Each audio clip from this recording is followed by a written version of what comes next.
యాక్చువల్గా నా క్లాస్ 2:30 ఉండేది.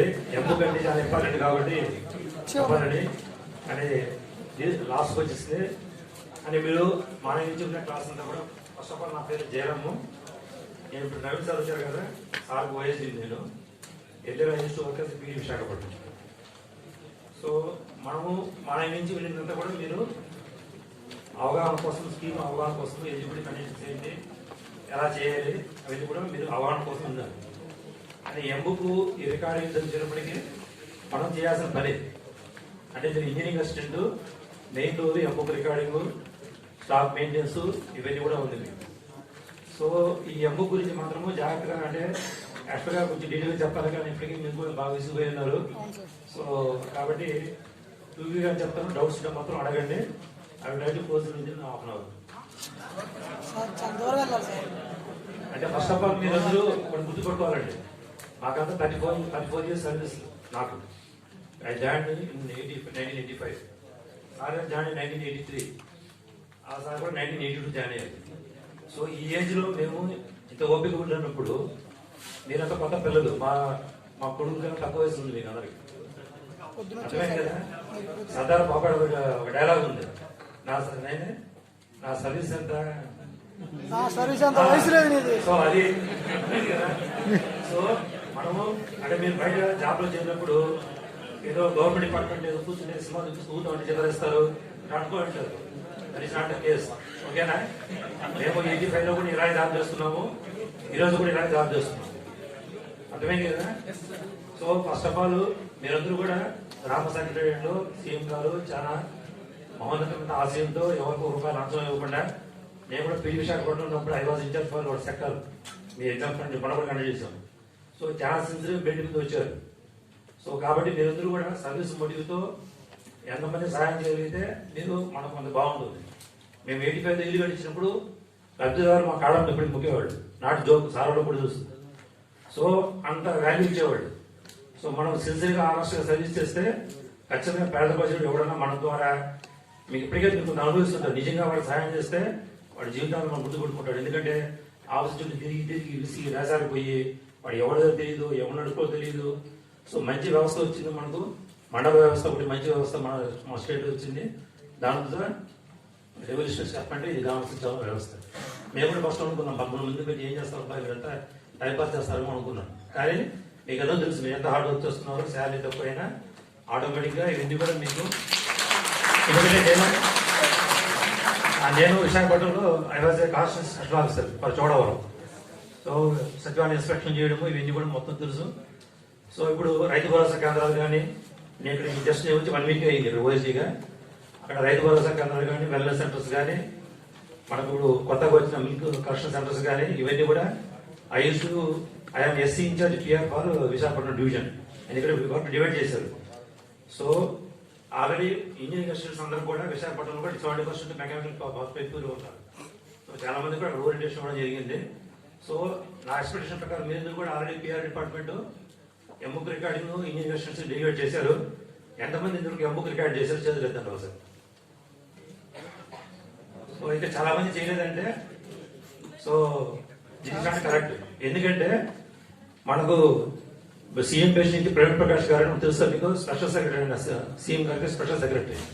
ఆయన కానీ సీఎం పేజ్ నుంచి కానీ ఎవరు వచ్చినా కూడా, ఈఎన్సీ పిఆర్ వచ్చినా కూడా ఖచ్చితంగా ఎంబుక్ మీరు రికార్డ్ చేస్తున్నారు ఫస్ట్ క్వశ్చన్ అడుగుతారు.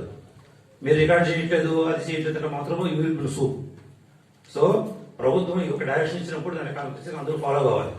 అంటే కొంత పిఆర్ డిపార్ట్మెంట్ నుంచి కొంత రెసిస్టెన్స్ ఉండేది, అది కూడా మేము విశాఖపట్నంలో దాన్ని క్లియర్ చేసి విశాఖపట్నం జిల్లాలో అలా స్టార్ట్ చేస్తున్నారు. మీరు కూడా వాళ్ళు ఇవ్వలేదు, మీరు చేయలేదు కాకుండా ఫస్ట్ వర్క్ నేర్చుకోండి. మన సార్ ఇంతకుముందు ఎస్సీ గారు శ్రీరామ్ సార్ చెప్పారు, ఏమని మనకు వర్త్ ఉన్నప్పుడు automatic everything fall in line.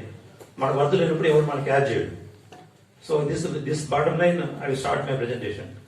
So ముఖ్యంగా మీరు ఎంబుక్ పిఆర్ డిపార్ట్మెంట్ ఎంబుక్ చూస్తే చాలా చిన్న సైజులో ఈ సైజులో ఉంటుంది ఎంబుక్, అంతే కదా. సో అది మాకు హౌస్కు డిఫరెన్స్ ఉంది. ఎందుకంటే పిఆర్ డిపార్ట్మెంట్లో ఓన్లీ ఎల్పిడీలు మాత్రం మీరు ఇంతకు అడిగారు కదా, అది చేస్తారు, అక్కడ దాన్ని బట్టి ఉంటుంది. కానీ వేరే హౌసింగ్ వచ్చినప్పటికీ ఇక్కడ రిక్వైర్మెంట్స్ వేరు. అందువల్ల సో డిపార్ట్మెంట్ తగినట్టు ఒక ఎంబుక్ మేము డిజైన్ చేసుకుని దాని God approval of the government. So ఇప్పుడు ప్రజెంట్ మీకు చూపించే ఎంబుక్ కూడా నేను ప్రజెంట్ ప్రాక్టీస్ ఉన్న ఎంబుక్ అది కూడా will modify. We're already sending proposal to government get it modified. That will be issued to you. So first of all M book అంటే measurement book అని మీకు అందరికీ తెలుసు. సో మా ఎంబుక్ ఫ్రంట్ పేజ్ ఇలా ఉంటుంది. సైజు కూడా ఇలా A4 సైజులో ఉంటుంది ఎంబుక్. సో ఎందుకంటే బ్రీఫ్గా మీకు ఎంబుక్లో మీరు పిఆర్ డిపార్ట్మెంట్ వర్క్ కూడా చేస్తున్నారు కాబట్టి మీరు already PR department induction training 1 week ఇచ్చారు. మీరు అందరూ అండర్గో ఉంటారని ఆశిస్తున్నాను నేను. అందరూ అండర్గో అయ్యారా? లేదు, ప్రతి జిల్లాలో PR department 1 week engineering training ఇచ్చారు. సో మీకు ఎవరికి ఎంబుక్ అంటే కూడా తెలియదు. అంటే ఎంబుక్ అంటే రూల్స్ ఏంటి ఏం తెలియదు. సో లైఫ్ లాంగ్ మీరు ఇంజనీరింగ్ అసిస్టెంట్స్ ఇవన్నీ చాలా క్రూషియల్ గా పెట్టుకోవాలి. ఎందుకంటే మా డిపార్ట్మెంట్ ఎంబుక్ ఒక ఇంపార్టెన్స్ తక్కువ, కానీ పిఆర్ డిపార్ట్మెంట్ లో కానీ వేరే ఇంజనీరింగ్ డిపార్ట్మెంట్ లో కూడా ఎంబుక్ అనేది ఇట్ ఇస్ బైబుల్. సో మీరు చాలా జాగ్రత్తలో దేవుడు పోతాయి. సో అది అందుకోసం ఓపిక వినండి. టైం అయిపోయినా కానీ మీకు అవసరం కాబట్టి చెప్తున్నాను. సో ఎంబుక్ అంటే measurement book. So that everybody knows why it is important. First of all ఎందుకు important? It is the only document which exhibits the work is done. Field లో వర్క్ జరుగుతుంది, అది జరిగినట్టు మనం ప్రూవ్ చేసేది ఎంబుక్. రికార్డ్ డాక్యుమెంట్ వచ్చి M book. అక్కడ work జరగకుండా కూడా మీరు ఎంబుక్ రాస్తే సంతకం పెడితే వర్క్ అయిపోయినట్టే, కానీ ఉద్యోగం పోతుంది, అది వేరే సంగతి. So M-book is a recorded evidence of what the work has been done. So M-book ని 3 రకాలు వాడతారు. ఒకటి ఏంటంటే వర్క్ చేయడం, హౌసింగ్, రోడ్డు, ఇలా జరిగిన వర్క్ ని రికార్డ్ చేయడం. 2 మెటీరియల్. ఇప్పుడు మేము మనకి సార్ వాళ్ళు చెప్పారు కదా, మనం మెటీరియల్ ప్రొడ్యూస్ చేస్తాం. సో మెటీరియల్ ప్రొడ్యూస్ చేసింది కూడా మనం దాన్ని రికార్డ్ చేస్తాం. 3 సర్వీసెస్. సర్వీసెస్ అంటే సపోజ్ మనం ఇప్పుడు ఒక వెహికల్ పెట్టుకున్నాము, వెహికల్ తిరుగుతుంది. సో అట్లాంటి సర్వీసెస్ అవి కూడా మనము లేదా ఒక అవుట్ సోర్సింగ్ ఏజెన్సీ ద్వారా ఒక కంప్యూటర్ ఓఎంసీ పెట్టుకున్నాము. ఇవన్నీ కూడా ఎంబుక్ లో రికార్డ్ చేస్తారు. అంటే జరిగిన పనిని క్వాంటిఫై చేయడమే ఎంబుక్ యొక్క మెయిన్ ఉద్దేశం. దానికి that is important document. Next contract system అయినప్పుడు based on the measurements only మనకు మీకు అందరికి ఇప్పటికే కొంత అవగాహన ఉంటుంది. ఎస్టిమేట్ అంటే ఏంటి? ఒక వర్క్ జరిగేదానికి ఎంత ఖర్చు అవుతుందో ఎస్టిమేట్ అంటాం. అది ఎలా అవుతుందంటే దాంట్లో 2 ఫ్యాక్టర్స్ ఉంటాయి. ఒకటేమో క్వాంటిటీ. క్వాంటిటీ అంటే లెంత్, బ్రెడ్త్, డెప్త్, లేదా లెంత్, బ్రెడ్త్. సో ఈ 3 మీరు చేసింది వస్తుంది క్వాంటిటీ. అంటే ఇంత పని చేయాలి, ఈ పని చేస్తే ఎంత రేట్ ఇవ్వాలి, దానికి ఒక స్టాండర్డ్ డేటా ఉంటుంది. ఇవన్నీ చెప్పాలంటే టైం అవుతుంది కాబట్టి స్పీడ్గా వెళ్తాను నేను. సో ఆ క్వాంటిటీ ఇంటూ రేట్ మల్టిప్లై చేస్తే వచ్చేది అమౌంట్. ఆ అమౌంట్ మనం పే చేస్తాం. సో దీంట్లో మీరు గుర్తుపడుకోవాల్సింది ఏంటి? రేట్ అనేది ఆల్రెడీ ఫిక్స్ అయి ఉంటుంది. టెండర్ ఇచ్చినప్పుడు టెండర్లో మనకు రేట్ వేస్తాము. టెండర్ పోయిన తర్వాత ఏముంటుందో దాని ప్రకారం రేట్ వచ్చేస్తుంది ఆటోమేటిక్గా. So what is the variable? Measurement. So ఈ మెజర్మెంట్ కానీ మీరు సరిగా చేయకపోతే వాటికి కాంట్రాక్ట్ ఎక్సెస్ పేమెంట్ వెళ్ళిపోతుంది. సో దానికి ఎవరు బాధ్యుడు? రికార్డింగ్ ఆఫీసర్ బాధ్యుడు. సో మీరు పర్సనల్ చూసుకోవచ్చు. మీరందరూ కూడా there is lot of IS codes. మీరు గూగుల్లో కూడా వస్తుంది. How to take measurements, plastering measurement ఎలా తీసుకోవాలి, బ్రిక్ వర్క్, ప్రతిదానికి there is IS code. IS code తెలుసు అందరికీ? చాలా మంది సైడ్ ఉన్నారు. ఐఎస్ కోడ్ సివిల్కే కాదు అన్నింటికి ఉంటుంది. So company of civil engineering is codes కూడా దాంట్లో కొడితే మీకు వస్తుంది. ఇది మాత్రం ఖచ్చితంగా engineering students you should go through. ఎందుకంటే ఇవన్నీ మేము చెప్పలేము. ప్రతి మన బిల్డింగ్ లో వచ్చే ప్రతి ఐటెంకు, రోడ్ ఐటెంకు హౌ టు టేక్ మెజర్మెంట్స్. అంటే సపోజ్ ప్లాస్టింగ్ ఉంది అనుకోండి, గోడ ఎంత ఉంది అనుకోండి, ఎంత 1 సెంటీమీటర్ తీసుకోవాలా, 0.5 సెంటీమీటర్ తీసుకోవాలా, 1 mm దూరం తీసుకోవాలా, అట్లా ప్రతి దానికి కూడా తెలిసి ఐఎస్ కోడ్. సో మీరందరూ ఖచ్చితంగా మీ ఫీల్డ్ లో ఉంటారు కాబట్టి మీరు నెట్లో సెర్చ్ చేసుకుని ప్రతి ఐటెం పీసీసీ దగ్గర నుంచి ఫినిషింగ్ ఐటెం వరకు డౌన్లోడ్ చేసుకుని బెటర్ గో త్రూ. సో చాలా క్లియర్ కట్ సింపుల్ బట్టి కూడా 3 పేజీలు ఉంటుంది. అది మీకు లైఫ్ లాంగ్ యూస్ఫుల్ అవుతుంది. సో సో మెజర్మెంట్స్ రాంగ్ అయితే పేమెంట్ ఎక్సెస్ అయిపోతుంది. అందువల్ల అది next it is important accounts document. Accounts అంటే ఎంత పేమెంట్ ఇచ్చారు, కాంట్రాక్ట్కి ఎంత రికవరీ అయింది, వాడికి ఎంత ఇన్కమ్ ట్యాక్స్ పే చేశాడు, అంటే మనం రికార్డ్ చేయడము, రేట్ వేయడము, అమౌంట్ వస్తుంది. అది పార్ట్ 1, ఒక పార్టే. దాని తర్వాత పాసింగ్ ఉంటుంది. రికార్డింగ్, ఎంబుక్ లో recording, check measurement, passing, payment 4 stages ఉంటాయి. రికార్డింగ్ అంటే ఏమో మనం మీరు రాసి ఏ ఇచ్చేస్తారు. చెక్ పేమెంట్ మీ పై ఆఫీసర్ చేస్తాడు. చెక్ పేమెంట్ ఎందుకు చేస్తారు? నువ్వు చేసిన కరెక్టా కదా అనేది క్రాస్ చెకింగ్ చేస్తారు. దాని తర్వాత ఇదంతా యాజ్ పర్ ఎస్టిమేట్ ప్రకారం రేట్లు వేసారా, కాంట్రాక్ట్ అగ్రిమెంట్ ప్రకారము ఇవన్నీ ఉన్నాయా, క్వాంటిటీస్ అగ్రిమెంట్ ప్రకారం చేశారా, ఇది హౌసింగ్ సంబంధం లేదు మీకు జనరల్ కోసం చెప్తున్నాడు. అవన్నీ చెక్ చేసి మనకు చేయడము చేసి పాస్ ఆర్డర్ వేస్తారు. దాన్ని పాసింగ్ అంటారు. పేమెంట్ అంటే అల్టిమేట్గా పేమెంట్ చేయడం. సో ఇవన్నీ కూడా ఈ పార్ట్ అంతా కూడా ఇట్ ఈస్ అకౌంట్ డాక్యుమెంట్. రేపు కోర్టులో కేసు చూస్తే లాయర్ ఇప్పుడు మీకు తెలిసే కాంట్రాక్టర్స్ కి తెలిసే సపరేట్ క్లాజ్ ఉంటుంది అగ్రిమెంట్, ఆర్బిట్రేషన్ క్లాజ్ అని ఉంటుంది. ఆర్బిట్రేషన్ క్లాజ్ అంటే నీకు డిపార్ట్మెంట్ కు మనకు గొడవ వచ్చింది, సో ఒక ఆర్బిట్రేషన్ పెట్టుకుంటారు. Arbitrator it is semi judicial authority అనమాట. సో వాళ్ళకి వెళ్ళినప్పుడు వాళ్ళు ఏమి చూస్తారు, లేదా కొంత కోర్టుకి వేస్తారు. కోర్టుకి బేసిక్ ఎవిడెన్స్ ఎంబుక్ ప్రొడ్యూస్ చేయాలి. So it is a important accounts document. దాని తర్వాత ఈ ఎంబుక్ ని ఎట్లా క్యారేసి ఏదో మనం ఈ పుస్తకం సార్ వస్తుంటే బస్సులో పడిపోయింది, ఎక్కడ పోయింది అని చెప్తే అంటే ఒప్పుకోరు. ఎంబుక్ పోయిందంటే బేసిక్ ఆఫీసర్ ఇక్కడ ఎవరు, ఇప్పుడు మీకే రికార్డింగ్ పవర్స్ ఇస్తున్నారు కాబట్టి you are the custodian of the M book. ఆ ఎంబుక్ పోయిందంటే బాధ్యత ఎవరిది? ఇంజనీరింగ్ అసిస్టెంట్ బాధ్యత. బేసిక్ ఆఫీసర్ ఎవరు రికార్డ్ చేస్తారో వాళ్ళ దగ్గర ఉంటుంది. మనము సపోజ్ ఎక్కడికైనా పంపించిన డివిజన్ ఆఫీస్ కు డిఈకి పంపించినా కూడా ఇది సిగ్నేచర్ తీసుకుని పంపించాలి. ఇది బేసిక్ ఇంపార్టెంట్. ఎంబుక్ పోయిందనుకోండి పొరపాటున issue not a police complaint. మన సర్టిఫికేట్స్ పోతే ఎలా పోలీస్ కంప్లైంట్ చేసి నాట్ ట్రేసింగ్ సర్టిఫికేట్ తీసుకుని ఎలా ఎంబుక్ తీసుకుంటామో అలాంటి సిస్టమ్ దీన్ని కూడా ఫాలో కావాలి. అంటే ఎందుకు మీకు చెప్తున్నామంటే this are the important things to be handled by you. Next ఒకవేళ మీరు ఈ ఎంబుక్స్ రికార్డింగ్ లో మనకు there are so many guidelines, ఇవి మస్ట్ షుడ్ ఫాలో కావాలి. మనకందరికి కూడా ఇప్పుడు మిగతా ఇంజనీరింగ్ సైడ్కి వచ్చారు కాబట్టి మనకు 4-5 కోడ్స్ ఉన్నాయి. తెలుసా ఎవరికన్నా? ఏపీడిఎస్ఎస్ అని ఆంధ్రప్రదేశ్ స్టాండర్డ్ డీటెయిల్స్ స్పెసిఫికేషన్స్ అంటే ఏ వర్క్ ఎలా చేయాలి అని ఏపీడిఎస్ లో ఉంటుంది. ఓకేనా? అది మీరు కూడా మీరు ఎవరైనా ఇంట్రెస్ట్ ఉంటే పడాల రామరెడ్డి అని వాళ్ళ పబ్లికేషన్స్ ఉంటుంది. ఒక 450 పేజీల పుస్తకం ఉంటుంది. అంటే మీరు ఇంజనీరింగ్ అసిస్టెంట్ గా ఉద్యోగం కొనసాగాల్సుకుంటే మాత్రము ఇవన్నీ కూడా ఖచ్చితంగా మీరు ఓదులు కావాలని నాలెడ్జ్ పెంచుకోవాలి. అలాగే మనకు AP public works account code ఉంటుంది. అంటే దీంట్లో ఏముంటుందంటే పేమెంట్ ఎలా చేయాలి, ఎవరికి ఏం పవర్స్ ఉంటాయి, ఏఐకి ఏం పవర్ ఉంటుంది, ఎస్సీకి ఏం పవర్ ఉంటుంది, ఇవన్నీ కూడా ఏ అకౌంట్ ఫార్మ్స్ ఏమేమి ఉంటాయి ఇవన్నీ కూడా చాలా డీటెయిల్ ఎక్స్ప్లెయిన్ చేసి ఉంటారు. దీంట్లో పారాగ్రాఫ్ 293, 294 లో ఎంబుక్ గైడ్లైన్స్ ఉంటాయి. సో జస్ట్ రెఫరెన్స్ మీకు చెప్తున్నాం. నెక్స్ట్ మీకు ఎంబుక్ మీరు కొత్త ఎంబుక్ తీసుకుంటే ఫస్ట్ ఎంబుక్ అంతా తీసి ఎక్కడ చినిగిపోయిన పేజీలు ఉన్నా కానీ ఏమన్నా ఉన్నా కానీ అవన్నీ మీకు ఎవరు ఇష్యూ చేస్తారో వాళ్ళతో సర్టిఫికేట్ చేసుకోవాలి.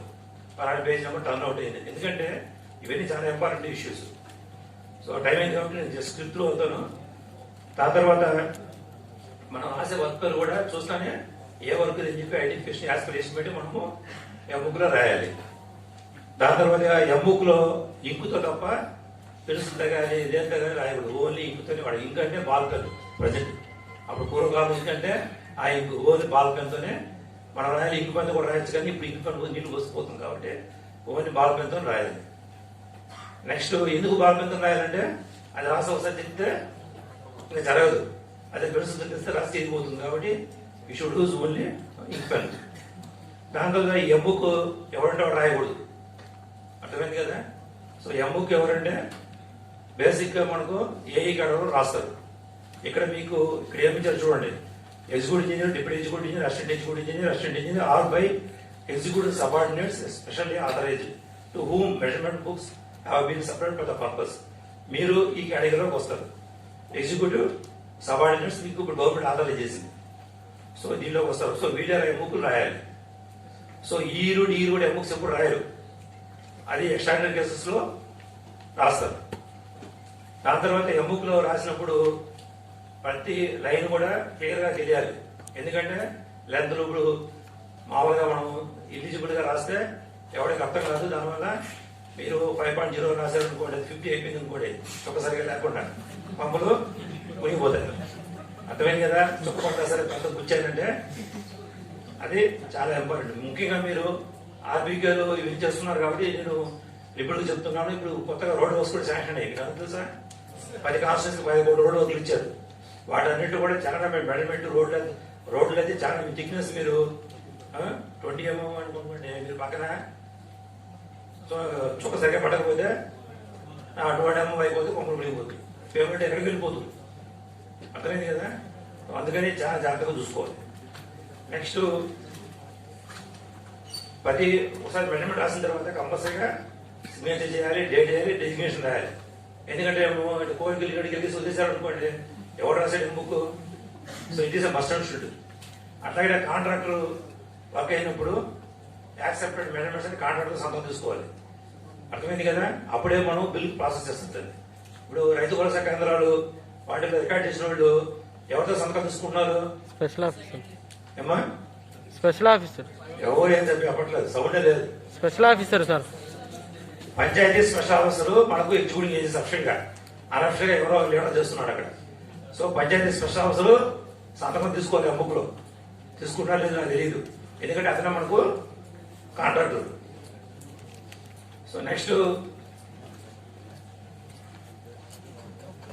ఎమ్ముకులో మనము పేజెస్ కంటిన్యూగా రాసుకుంటూ వెళ్ళాలి. 11 పేజీ రాసి 14 పేజీ ఖాళీ వదిలిపెట్టి 15 పేజీలు రాసుకుంటూ వెళ్ళకూడదు.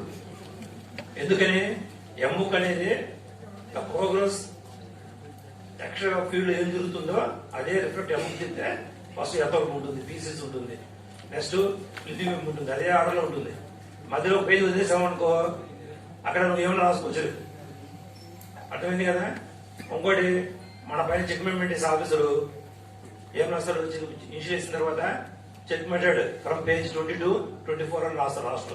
మీరు మధ్యలో ఖాళీ పెట్టారనుకోండి, అక్కడ మీ రోజు రాసేసుకొని కాంట్రాక్టర్ అది కాంట్రాక్టర్ బొమ్మకి ఏమైనా చేస్తే అవకాశం ఉందా లేదా. సో ఎమ్ముక్ లో బిల్ఫుల్ గా వదలకూడదు. పొరపాటున మిస్ అయిపోయిందంటే అది డైరెక్ట్ గా కాస్ట్ చేసి సైన్ చేయాలి. నెక్స్ట్ మనం ఇప్పుడే ముందు చెప్పాం, ఎమ్ముక్ మనము సర్వీసెస్ వర్క్ డన్ మెటీరియల్స్ కోసం వాడతాం. సో వర్క్ డన్కి వచ్చినప్పుడు ఈ డీటెయిల్స్ కంపల్సరీగా రాయాలి. మెటీరియల్ సప్లైకి వచ్చినప్పుడు ఈ డీటెయిల్స్ కంపల్సరీ రాయాలి. అవి ముందుగానే మీకు అర్థమవుతుంది కాబట్టి నేను స్కిప్ చేస్తున్నాను. దాని తర్వాత ఎమ్ముకులో మనము ఏది కూడా ఎరాజ్ చేయకూడదు. మీరు పెద్ద రాసి కూడా మళ్ళా ఇంకులు మూడు పెట్టి రుద్దడాలు అవన్నీ చేయకూడదు. పొరపాటు తప్పయింది అనుకోండి, క్లియర్గా మనము సైక్ కూడా చేయకూడదు. దాన్ని రౌండ్ చేసి పైన రాసి ఇన్షియల్ వేయాలి. అంటే నువ్వు ముందు ఏ రాసావో ఎందుకు దాన్ని కొట్టేస్తామంటే నీ తర్వాత పై ఆఫీస్ చూస్తే అర్థం అవ్వాలి. అంటే ఇంకు పెట్టుకురాదు చేయకూడదు. నెక్స్ట్ ఎక్కడన్నా కానీ మనకు అక్కడ మిస్టేక్ అయినప్పుడు ఇన్షియల్ వేయాలి, దాన్ని ఫిగర్స్ కూడా వర్డ్స్ కూడా రాయాలి. నెక్స్ట్ ఒకవేళ పొరపాటున మీరు ఇప్పుడు కొంతమంది అంటే నిద్రపోతున్నారు. సపోజ్ ఇప్పుడు విశాఖపట్నంలో రైతు భరోసా కేంద్రం బుక్ తీసుకొని మిలిటరీ కేంద్రం రాయడం మొదలు పెట్టేశాడు. ఇప్పుడు నిద్రపోయి చేసావు పక్కన ఫోన్ చూసుకుంటావు. అప్పుడు ఏమవుతుంది, ఒక 2 పేజీలు వేసినట్టు బుక్ క్లోజ్ చేస్తే బాబు రైతు భరోసా కేంద్రంలో నేను మిలిటరీ రాసేసాను అని అర్థం చేసుకుంటాడు. అవుతుందా కదా? ఖచ్చితంగా అవుతుంది. అటువంటిప్పుడు ఏమవుతుంది, మీరే క్రాస్ చేసి సంతకం పడితే ఉద్యోగం పోతుంది.